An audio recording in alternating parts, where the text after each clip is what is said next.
Hello and welcome back to our tutorial series. On this episode, we're going to look at some travel photography and share some tips on how you might be able to speed up your workflow. Because if you're like me, you might come back from a vacation with 150 pictures and you might not have 5 to 8 minutes to edit each one individually. And this episode is a little bit special to me because the pictures we're looking at were taken by a woman named Jayna Williams. And she just happens to be my mother-in-law.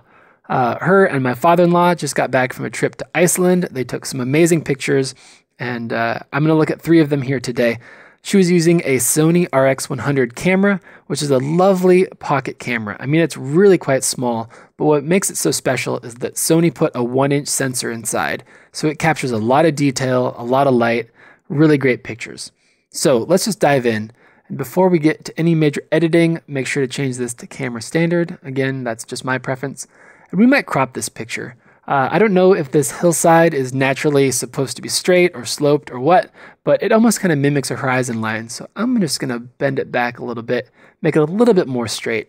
And then we might pull this up just so we get the bottom of the trail here, and we'll call that good.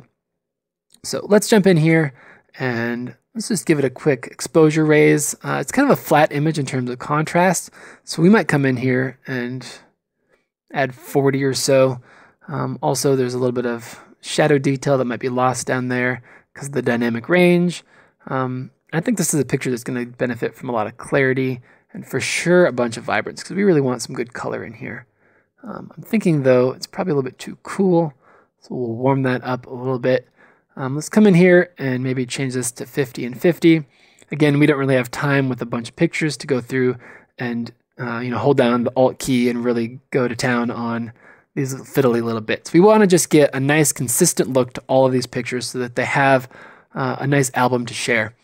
Let's add a graduated filter to the sky. Pull it down just a little bit here and maybe crank up the clarity quite a bit. Something like that. I think that's a pretty good place to start.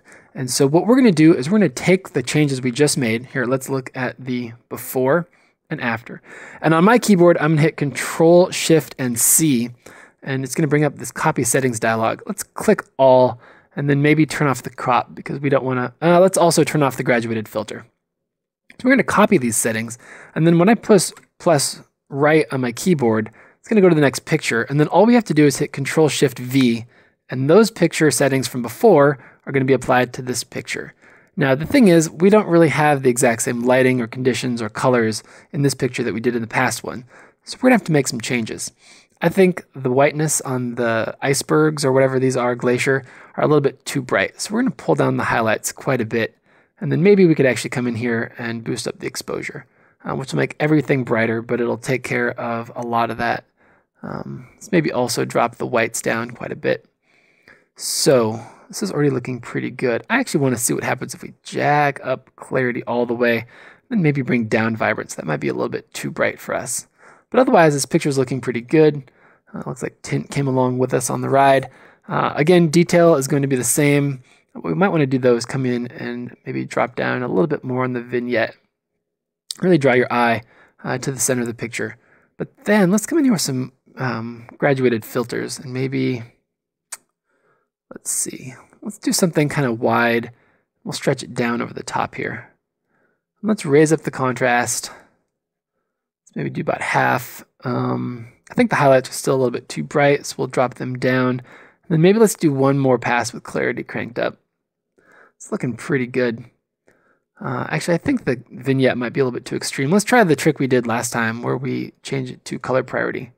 That's looking a lot better. Okay. Let's call that picture good. Here is the before and the after. And then we'll go to the next picture.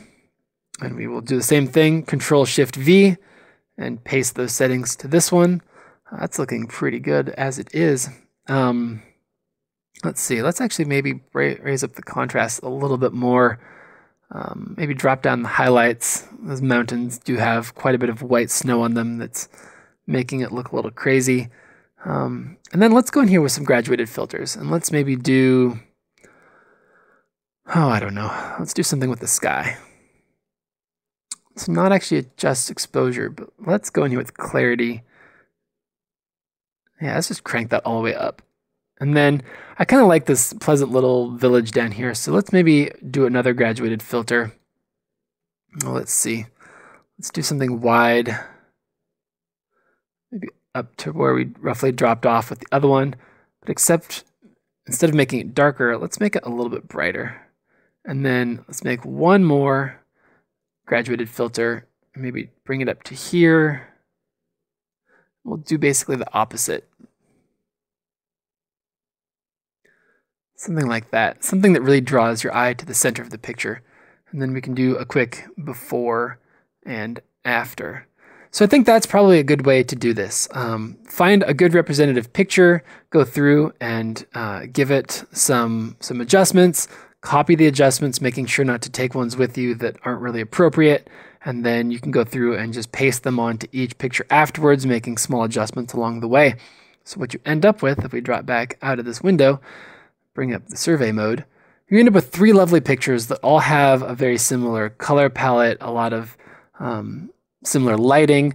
You end up with a really cohesive album that when you go through and share with your family and friends, it all has a really professional look to it. So I hope that was helpful to you. And I want to thank again my mother-in-law for taking such amazing pictures and sharing them with me so I could share them with you.